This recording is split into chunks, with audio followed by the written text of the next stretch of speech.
Hey guys, I wanted to make a quick video here. Sometimes people miss the streams, and those streams are somewhat all over the place because I'm interacting with the people that are in there. But I know some people miss them, and I wanted to condense what I was talking about earlier into just one 15-minute video. Because I think given where we're at and kind of the overall sentiment and confidence that most people have in that either crypto is over or that it's going to be quite a while before this bottoms, I'm looking at things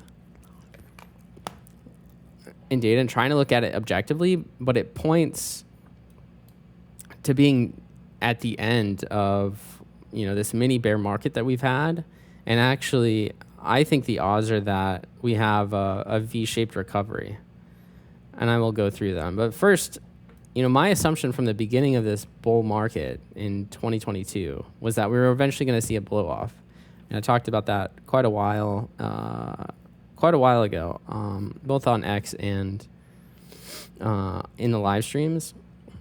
And we are finally seeing it. A couple points that I wanted to make. People are getting super emotional about the crypto market not following equities. But one, this move has been dramatically steep and that attracts capital fast. And two, it's actually not that long of relative outperformance.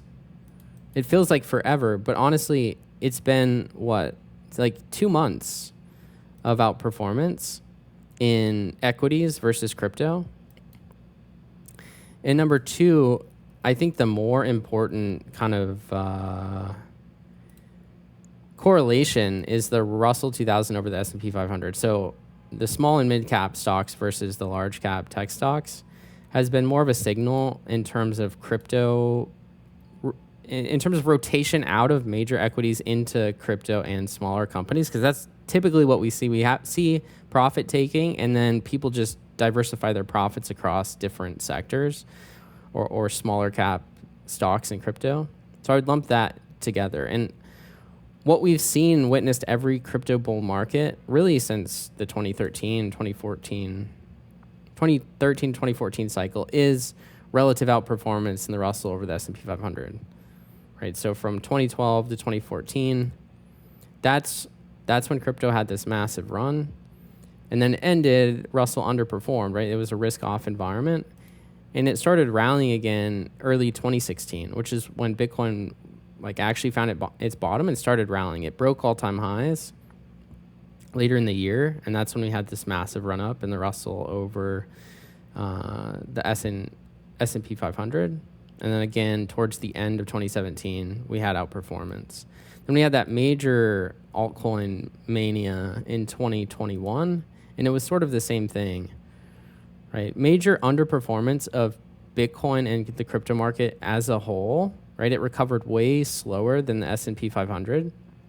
If you guys remember in 2020, actually Bitcoin was 50% down from its all-time high, while the S&P 500 was making new all-time highs. And then it caught up dramatically right when the Russell broke out against the S&P 500, right when we started seeing rotation. So this started breaking out in November, right, early November of 2020, and continued till March of 2021, right? That outperformance window, if you look at Bitcoin, right, 50% down from its all-time high. Until when? Late October, early November, right? So it's almost was perfectly correlated here. And it topped basically in March of 2021. Same with the Russell over the S&P 500. So very similar structure there. I just wanted to pull up the Bitcoin chart to show you that. But it looks like after bottoming out here, this looks like consolidation before expansion like we saw here. And I would imagine, just given the nature of these markets, right, there's a lot of profits to be had and taken, and some percentage of them is going to rotate into something else, right? It's not all going to just go to dollars or treasuries and sit there. It will be dispersed most likely in this type of historic bubble. And so we've seen longer consolidation, a longer bottoming process, but I think the structure is pretty bullish in that we will see expansion relatively soon. And that's the window I would look for Bitcoin to finally catch up. and start outperforming again. And then the other thing I wanted to talk about was just in terms of time, right? People are measuring the 4-year cycle from the absolute high. I don't really believe in 4-year cycles. I don't think time matters that much, but it has kind of followed 4 years, so you can't ignore it. People are taking the absolute high and measuring it to the distance at the bottom, then taking the absolute high here, and then trying to say it's going to be the same time distance until we bottom, and they're getting a projection of like October 2024. But I would measure it differently. I think the peak euphoria and bull market top for Bitcoin really was March to May sometime. And this was a corrective high, right? Like an ABC move up, barely made a new all-time high, and then wash out. And the total time between high and bottom was like, depends on when you take it exactly, but somewhere between like 550 and 600 days. And similarly here, I think in November, December 2024, after the election, that was peak euphoria of Bitcoin. That was peak narratives of Bitcoin strategic reserve, all of these things, right? Some altcoins pumped like XRP. And then this corrective high wasn't really broadly met with altcoin euphoria. It was mainly just Bitcoin treasuries all following Saylor. But if you take the actual euphoric high to where we're at right now, it's like 540 days since we peaked in euphoria, which is the same time distance that, like, I would measure it this way. So from that perspective, I think we're way closer to a bottom than, you know, having 6 months of grind. And what, you know, I think is most likely, given sentiment, is a V-shaped recovery that can happen very quick and catch most people off sides. So from a macro perspective, I don't think the correlation's broken. I think just measuring risk-on environment is better had when you look at this relative outperformance of the Russell 2000 over the S&P 500. And I think when we break out, we'll get expansion in Bitcoin and altcoins. Now, let's look at Litecoin specifically, because honestly, there's a lot of reasons why people should be paying attention to Litecoin, even though they're not. The first is, historically speaking, and I don't believe in the halving narrative either, but people typically do, and they this pattern is repeated every single halving. I had notes here on the exact duration. It doesn't let me pull them up. But in 2015, Litecoin bottomed against the rest of the market like 122 days before, and then outperformed by like 400% up into the halving in like July of 2015. And then in 2019, we had a pre-halving run that started like 243 days before the halving. And then it was even sooner. Litecoin bottomed actually in June of 2022 before the rest of the market did 6 months later, and had this halving run. It was about 250 days before. They have been getting longer in time. So like the pre-halving pumps have, like, people have been front running that narrative further and further out. And so it's possible we start to see that relatively soon, right? Because we're only like a year out from the halving, and we're within, you know, 3 months of when you'd expect to see outperformance based on the history. So just from that narrative alone, yeah, we could consolidate in this wedge for a little bit longer, but it's tightening. And it's not just the halving narrative we have either for Litecoin outperformance. There's a list of narratives that I think Litecoin hasn't ever had, and I wanted to run through those really quick. Some are narratives, some are actual fundamentals. So I guess fundamental strength is that Litecoin's at all-time highs basically in network activity, right? Roughly like 180 to 200,000 transactions a day, which is about 50% lower than Bitcoin's if you exclude all the nonsense transactions that Bitcoin's doing a day, like the ordinals, runes, or whatever. This is 2x basically above the previous bear market low. So Litecoin network activity is 2 times higher, but we're at the same price. And fundamentally, from like its entire chart history, it is the cheapest it's ever been. You guys know the fundamental thesis. You can watch the videos if you don't. But the point is, this is the cheapest fundamental price that Litecoin's ever had. The second narrative that we have that Litecoin hasn't ever had is that we have LitVM or smart contract type capability. And I think this is important because most crypto cycles have been driven by recursive leverage and apps.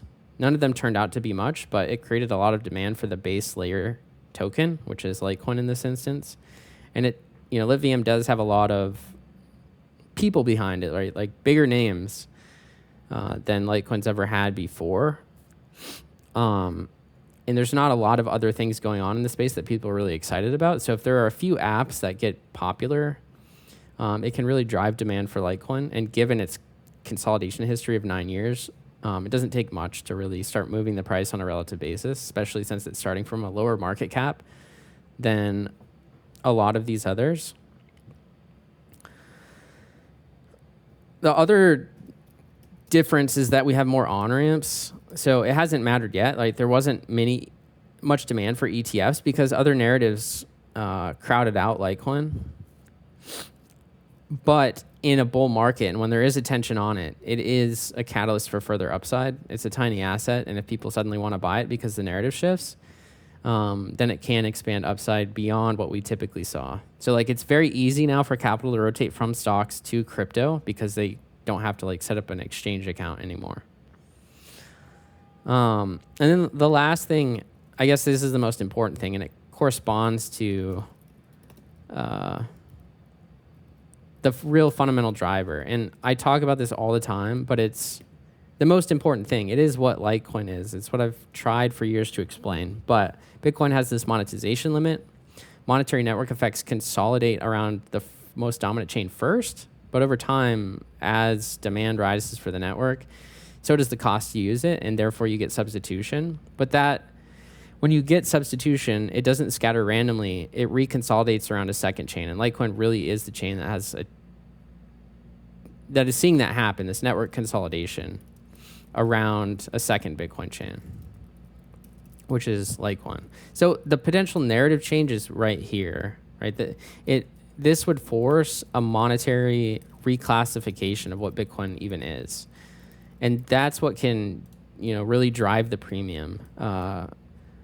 It can steal store value premium from BTC if BTC maximalism really is challenged. So I think the dominoes have a good chance of falling if this macro analysis is correct.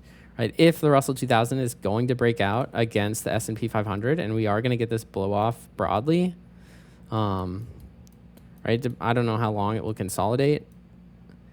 But if the historical correlation holds up, which every time this type of expansion has happened, we have seen a risk-on attitude and rotation into cryptocurrencies, I don't see why it would be different this time. And then when you look at during those windows, right, altcoins or cryptocurrency in general typically outperformed in terms of percentage by a long shot. And if you look at the technicals of others alts against the Russell 2000, we've had 1, 2, 3, 4. Usually this breaks on the fifth kind of test within this range. It should get shorter and more compressed in time as we move through the range. So I would expect to move to the highs much faster than it happened this time. And this only took, 260 days. And I don't think I talked about this before. I meant to. But this is altcoins against the Russell 2000.